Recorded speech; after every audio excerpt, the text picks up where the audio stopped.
Hello, what is up mga ma'am, sir, ma'am? Ako po si Ralph Cifra, isang visual artist from Manila, Philippines. And today we are going to custom repaint the McFarlane Toys Battle Sister. So first, nag-spray na tayo dito ng Bosny number 4 flat black.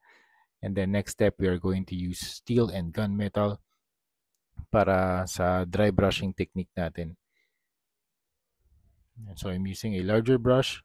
Tapos dab lang natin yung paint dun sa brush and remove natin most of it. Siguro mga 85% mawawala. And then ida-drag lang natin yung paint across the surface to create emphasis on highlights. Tapos makapag-add ng weathering and makapag-add din ng surface details para mas makita yung sculpt na ginawa ni McFarlane Toys.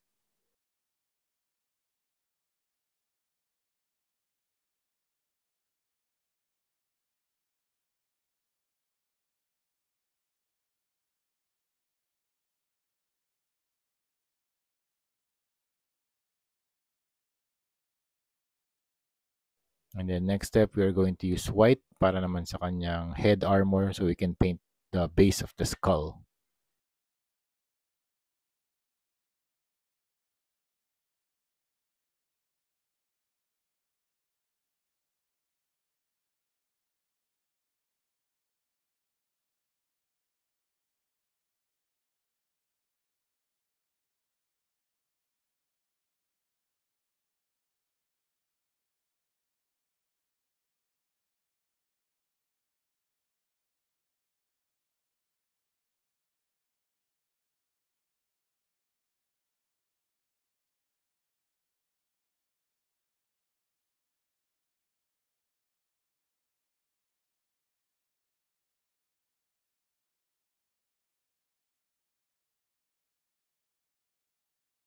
And also, we need to paint the skulls sa kanyang knees and sa chest. Pati meron din sa likod para maging base din para maglalagay kasi tayo ng ano dyan, glow effect sa chest niya.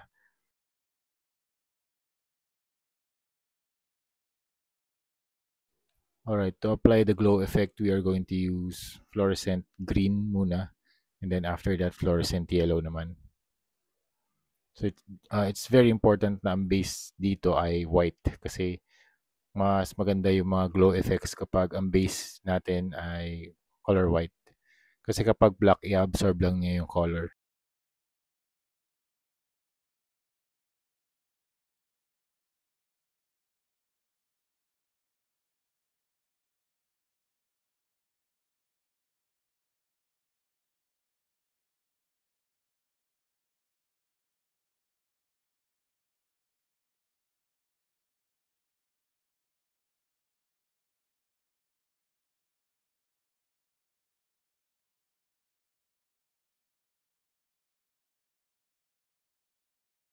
And then next, leather brown for the cloth sa front and sa back.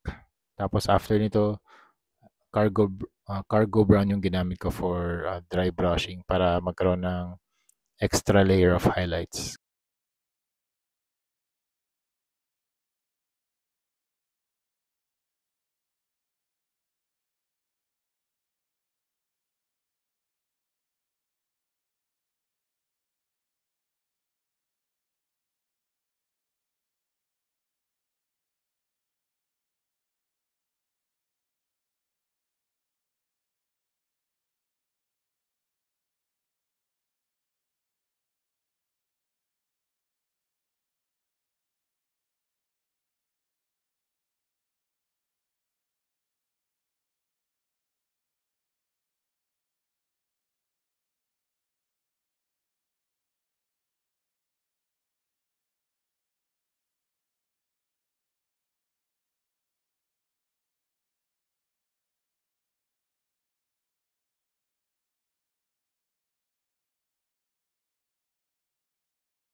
Alright, and then proceed tayo sa skull.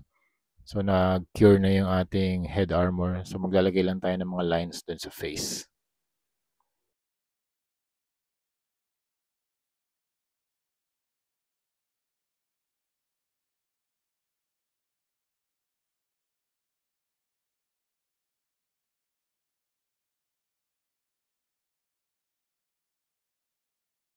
And then next step, blood red and warm red for blood effects. Application natin ito, gagamit tayo ng sponge.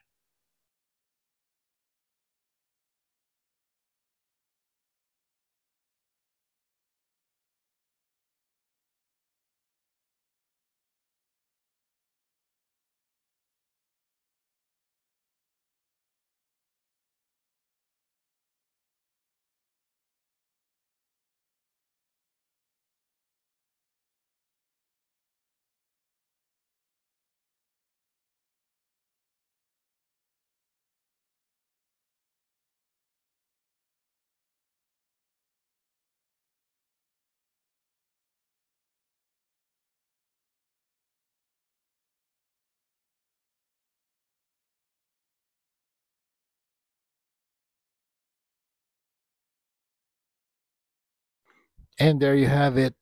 Tapos na tayo sa ating McFarlane Toys Battle Sisters.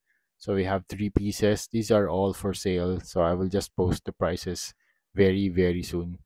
Again, thank you Hero Paints for always sponsoring these videos.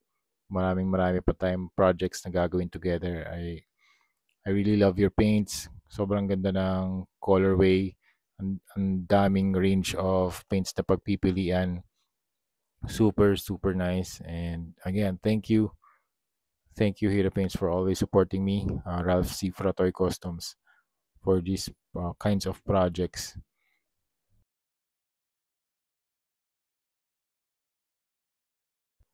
Alright, so yun lang mga ma'am sir, that's it. Thank you very much for watching and see you sa next video. Ayun pala, bago ko mag-end, binago ko yung colors ng kanyang eyes. So I made it orange.